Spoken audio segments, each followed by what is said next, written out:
First round of the Foster's Cup continues with a clash between traditional rivals Collingwood and Melbourne. Melbourne was one of 1992's disappointments.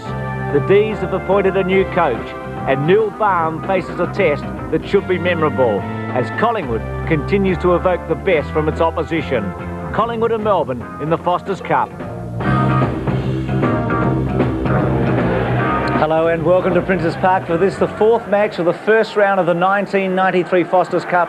It's Collingwood up against Melbourne. This match being played in the twilight of Princes Park because of the major resurfacing going on at Waverley Park as Collingwood come out. Melbourne already out there. The AFL has been forced to reschedule a number of matches in the Foster's Cup in the wake of the uproar over the state of Waverley Park last Saturday night and Sunday afternoon. So both teams already out on the ground. The captains and coaches for 1993, well, a couple of acting captains tonight. The coaches, Lee Matthews and Neil Baum in his first season at Melbourne. And tonight, Damien Monkhorst is the acting captain, and Jim Stynes for Melbourne, both Tony Shaw and Gary Lyon not playing. In fact, there are a number of key players missing from both the squads as we introduce Ian Robertson and Bernie Quinlan. Gentlemen. Good evening, Bruce. Yes, some changes to both teams. I think that's going to be the crunch, Bernie, isn't it? That both sides are probably missing about a dozen players from what could be referred to as their best side. Collingwood, Wright, McGuan, Rowe, Shaw, Brown, Dacos, Francis and Pert are some of the names that are missing. But I'll be looking forward to having a good close look at young Houlihan, who has been recruited from Corowa Rutherglen. He kicked 5 goals in a practice match against Port Adelaide. And Collingwood, all they need this year, I think, is to have a little bit of luck with injuries, and they'll be very competitive this year. Well, having a look at the Melbourne lineup, we see Adrian Campbell there, the former Footscray player, played 30 games with the Bulldogs. He's been picked up in a swap with Luke Beveridge. A couple of other new players for the Melbourne side. Martin Pike, a very strong defender type from Norwood in South Australia, #1 pick in the 1992 national draft for Melbourne, along with Jason Norrish, who was drafted in 1991, and another interesting player there, Greg Doyle, who's a very strong ruck type. Ground conditions very firm, no wind at this stage, so no goal advantage to either side. The temperature currently 25, a balm evening. That's a pun, isn't it? 4 by 20-minute quarters in the Foster's Cup. Time on added as soon as the boundary and goal umpire signal. No drawn games. Scores are level 2 by 5 minutes at the end for time on. Each team has 4 interchange players, and the mics will be on the umpires tonight, Peter Cameron and Mark Price, as Bernie Quinlan and Ian Robertson have a look at the players coming off in the interchange. When you said it was a balmy evening, does that mean you're tipping Melbourne? Well, they've been heavily backed, I know, because of the big changes to Collingwood, but both teams, as you mentioned, have a lot of star players out. Melbourne kicking to the left. 3 cricket pitches being prepared. There's another thing too, Bruce, I mentioned about it seems that the underdogs seem to be just a little bit keener. It'll be interesting to see how Collingwood go, because Melbourne certainly have great tradition in these matches. Well, it's on already. Jakovitch and Gayfer in the goal square before the ball is bounced. A dramatic start to this Foster's Cup match with a crowd building all the time.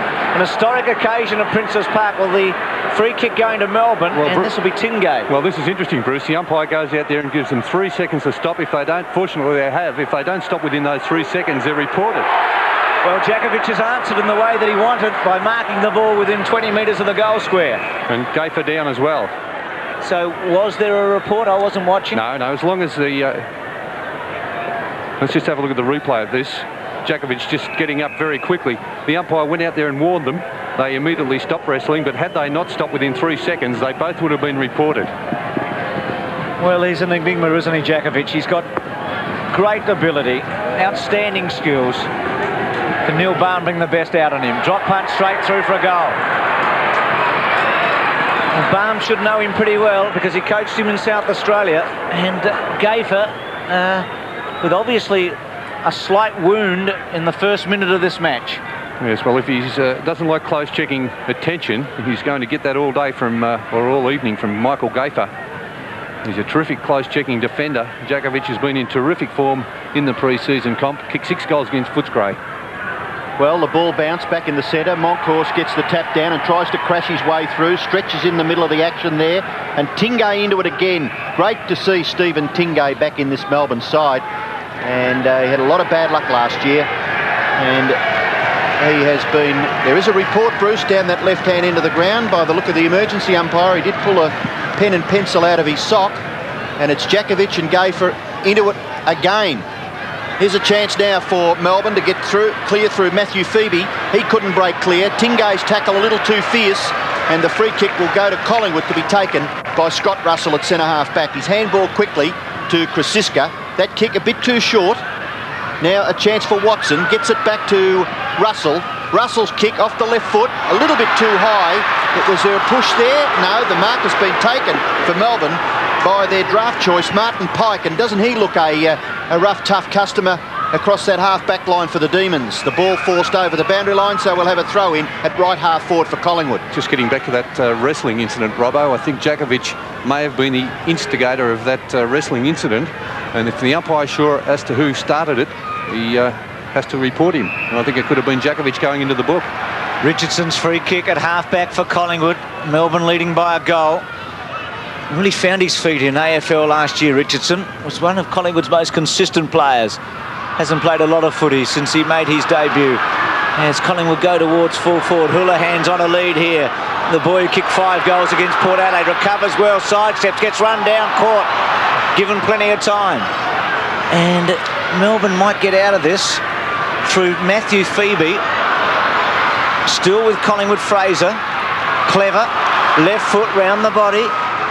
Underneath it, Gilbert. Houlihan with a big fly and out of play in the pocket. So Collingwood deep in attack.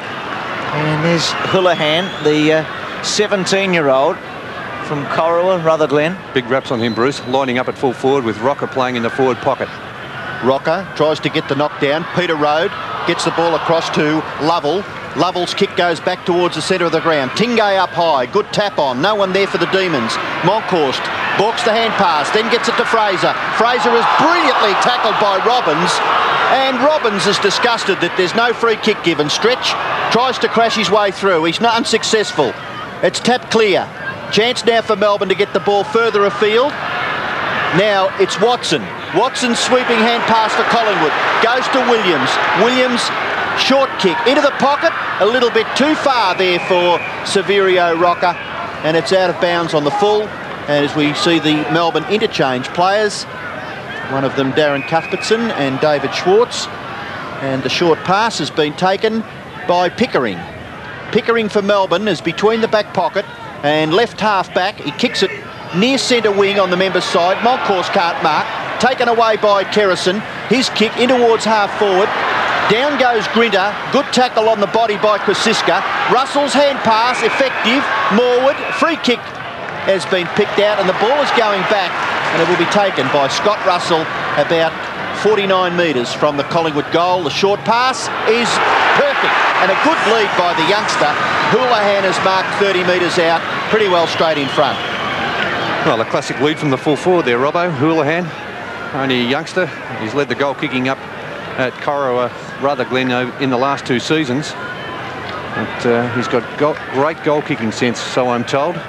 Well, it was a good lead and a good pass. And Collingwood, gee whiz, they'll be licking their lips if this boy can succeed at full forward. And not a bad kick either, but it just drifts across with the breeze. A fluky breeze here at Princes Park this evening, and it's through for Collingwood's first score. That's a behind. So Melbourne by 5 points in the first few minutes of this first round Foster's Cup match between two of the great rivals in football. Williams, who suffered an injury last year, very exciting player, has started both his seasons in dashing style for Collingwood, and you'll be looking for a repeat here. Monkhorst and Stynes to do battle. Brownlow medalist of a couple of years ago, Stynes. Monkhorst acting captain. Krasiska had a high tackle on him, no free kick, still with Williams. Russell was with him. Williams was over the line, run out of play by Phoebe, and out of play. Interesting change, Bernie, for Watson, who started off last year as a forward for Collingwood, playing, looks like, at half-back on young Chris Sullivan. Yes, he did spend a little bit of time there in the reserves in the second half of the season, Robbo. Boundary throw in. Matthew Phoebe. Now Tingay. Difficult. Kerrison made it even more difficult and dragged the Melbourne player over the boundary line, right near the Melbourne interchange bench.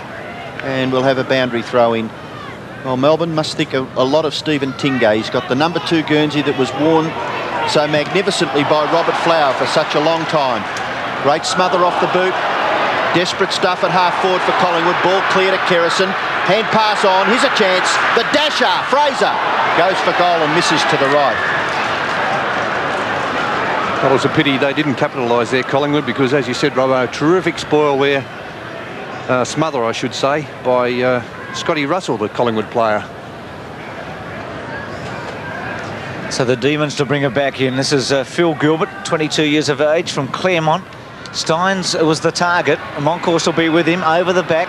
Did a good job. Lovell, who had a brilliant 1992, towards half forward. Campbell. Still in play was Neitz, 38, who almost got into the action. Quick handball over the top there from Hopgood, or Coll, I should say. Or was it Hopgood? I think it was Hopgood first pick. Paul Hopgood from Chelsea, 19 years of age. So both teams have got a number of newcomers here. Counted 23 players between the two clubs that you'd reckon would make their best team not playing here tonight. Ruck contest in the right forward pocket for Melbourne. Tingay's got some space, and Tingay kicks the goal. Great goal by Tingay to post Melbourne's second. They're 2 goals straight. Collingwood are 2 behinds. The ball bounced back in the centre, kicked off the ground by Turner, rebounds to Sullivan. Sullivan at half forward, can't control the football. Underneath there is Hopgood. He couldn't control it. Bumped off it by Richardson. Handball wide to McEwen. McEwen just a little awkward, but he eventually controlled it. Back to Richardson. Good play, Richardson.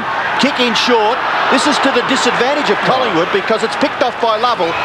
But fortunately for the Magpies, his kick was astray and the mark is taken strongly at centre-half back by McCartney. Oh, that was a very strange decision, wasn't it, that first one, because the free kick was to Richardson. He played the advantage and the Melbourne player had the ball. He was about to pick it up. Well, I guess the umpires are even trying a few, well, less experienced people. And that kick is touched off the hands of the pack and goes through for 1 behind to the Magpies. So the Collingwood side are 3 behinds. There's Graham Allen and Alan McAllister. The Collingwood president, of course, likes to be right into the middle of the action, and he certainly is down there on the boundary line. Grinter brings it back in. Williams was in the box seat. No free kick. Lovell tapped it forward towards Phoebe. Tingay, who's been very busy. Now Lovell. Left foot to half forward. And Neitz was trying to get there. McCartney with him, and McCartney will take the kicking with the ball out of bounds on the fall. He also is an exciting prospect. McCartney. Big things expected. Williams with a fly at the back. Phoebe. Tingay again, that time the ball out of play. I think Rodney Grinter was out of play. Why would Stephen Tingay decide to give it to him? He was calling for it though, Robbo, and he was still over the boundary line. Very strange. He's pretty faint, that line. Starcevic is going to do some ruck work, as he often did last year. Stynes. Krasiska chipped in. Williams did well to keep it in play and get some distance towards Morwood. Pike, who Robbo's already described as rough and ready, and he does look just that. McClure was over the top of it. It's another newcomer from Geelong Amateurs, 18. Stacks on the mill there, Bruce. 4 of them in the end, applying the tackle. Haven't heard that for ages, British. Stacks on the mill. That's an old one. It's giving away my age, Bruce. About the same as mine. Chance there for Collingwood through McClure. He couldn't crash his way through. The ball goes out from Pike. Now, great attempt there by Williams, but the ball rebounds to Tingay. Best man on the ground in the first 10 minutes. Good kick, Jakovitch. Read that play just a little bit better than Gayfer, and the kick coming from Tingay carried the distance, and the mark taken by Jakovitch is about 50 metres out, pretty well straight in front. He's got it pretty slowly there too, Jakovitch. He may have hurt himself as he landed. He has lost 6 or 7 kilos on last season, probably about a stone in weight, looking much fitter in the old scale. He did kick 40 goals in 10 games last year for Melbourne. He's a chance to kick here from about 55 metres.